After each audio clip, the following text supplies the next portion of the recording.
Good morning and welcome back. Ben Hochman with Hochman Fabrication and Speed, bringing you an update on the Coyote swap Foxbody.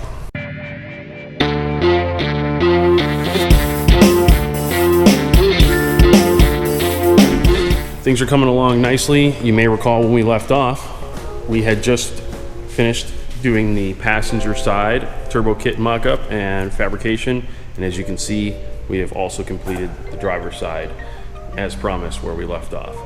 So we'll take a quick moment here to show you around. So enjoy that for a moment and I'll get back with you guys and talk a little bit more about it.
So as I mentioned before, it's been really challenging to try and get this looking even on both sides. There's several challenges that were in the mix of what we were doing here. For one, the engine when it's sitting in the bay is obviously indented to the left with more of a less bias, I should say, because of, I believe, the steering, which is on the driver's side.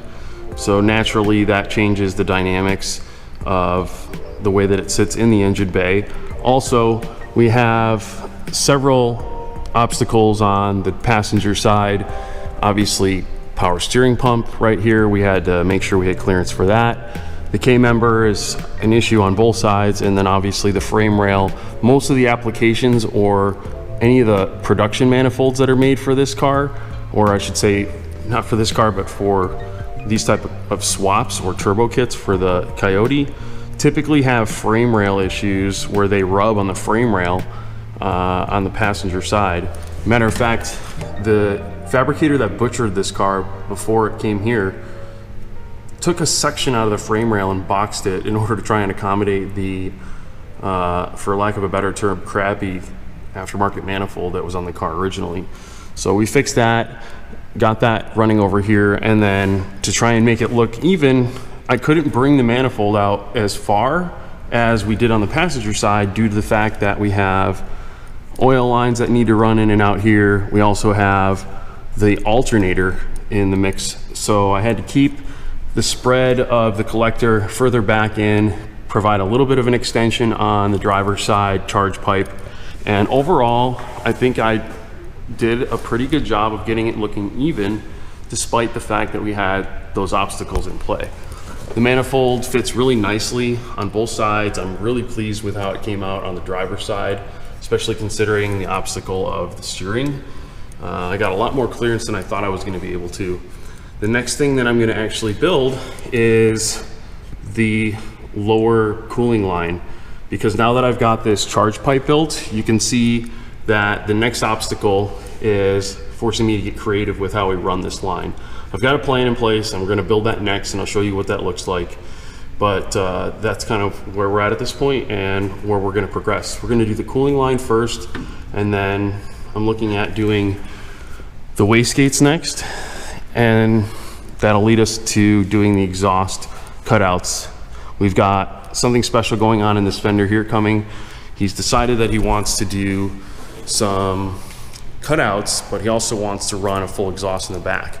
So it's going to have a Y section in this fender area here, and it's going to go to a cutout out the side fender, and then when he flips a switch, he can have it run out the back as well. So This is a pretty involved project. I'm really happy with how it comes out.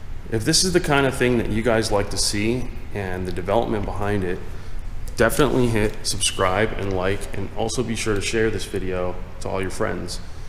I'm a new channel and also a fairly new business, and I'm looking to expand, obviously, my reach, make sure that people are aware of what I do, my business, what we're about, and every little bit helps. So appreciate you guys supporting by just simply clicking like and subscribing and sharing, and we'll keep you in the loop of all these kind of projects that are coming forward. So we'll go ahead and put the car back down, talk to you a little bit more about the water line that we're gonna run and the challenges there. We'll get that built and then move on to the wastegates. So stay tuned.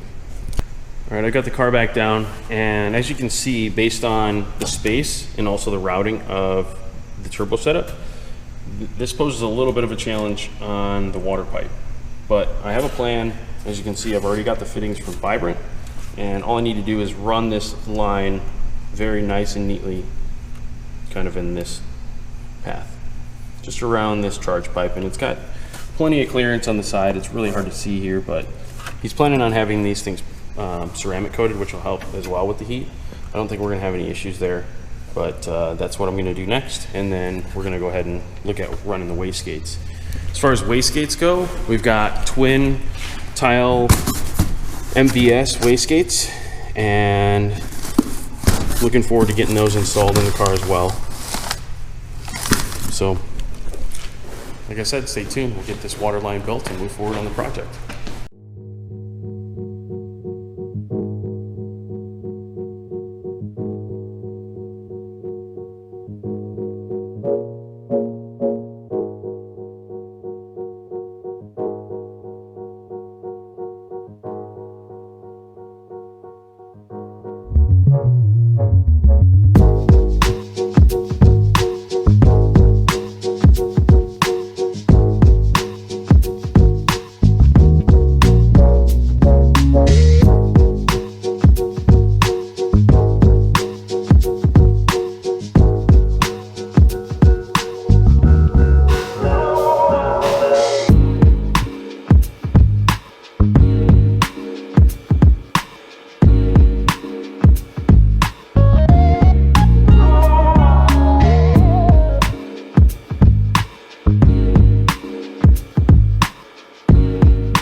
go.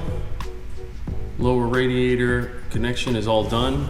I ended up doing a different route than I initially was thinking I would, just based on looks and also spacing. The alternate route that I originally proposed was rubbing against the frame rail, so I went with this route because, again, it looks better and it's also more functional. It also does not rub anything on the alternator just wraps around it, and it does not rub, obviously, the charge pipe, and it's nicer for it to be underneath the charge pipe as opposed to above it. So it's kind of another cool S-shaped feature on the car now. And now that that's done, we're going to move on to figuring out what we're going to do as far as the wastegate placement. So let's work on that.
So here we go. The wastegates are all done. Here's a good look at them. I put them on a little bit of an angle. Tried to do what I could to try and make them unique and not just boring with standard turns and standard looks. You know, we could have just dumped it straight down, but that wouldn't be our style here. So that's what I ended up doing. Hopefully you guys like it. Let me know what you think in the comments by writing below. So now that we're done with the wastegate setup on this car, the next thing to do is either the intercooler piping, which is pretty straightforward and simple because all we need to do is run a 90 from this side and then a 90 to that side and wire them together tastefully along with putting some blow off valve. This is a air to water intercooler, so there's no front mount for me to have to run to the front and back, which is nice, but that's what's different about this. And then also we got to do the fender dumps with the cutouts. So I'm going to think a little bit about this and figure out what I want to do next, and you guys will obviously see where I'm at.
Okay, I actually ended up going down the route of doing the fender exits first, just to make sure that I could get that done. And it was definitely a challenge, just like everything else on this project, but I made it work.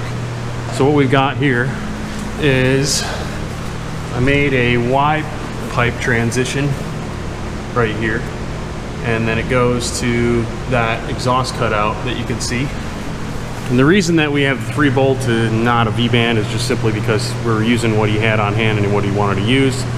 It would have obviously been more ideal to go with a V-band, but we're talking about after turbo here, so a small exhaust leak isn't going to hurt performance. It's just more of a headache and irritation than anything else, but I think we'll be good. And you can see that it goes from a 3-inch to transitioning to a 4-inch, because the cutout here that was already in the car, he wanted to utilize, and that's what we went with in order to accommodate it. So everything's really centered, as you can see. Came out really nice, and I'm happy with that. The next step for this portion of the build is obviously using this section right here to build the exhaust that's then going to run to the rear. So when he flips the switch and he's at the track, he'll run it out the side, and then when he's on the street, to abide by laws, of course, he'll be running it out the back.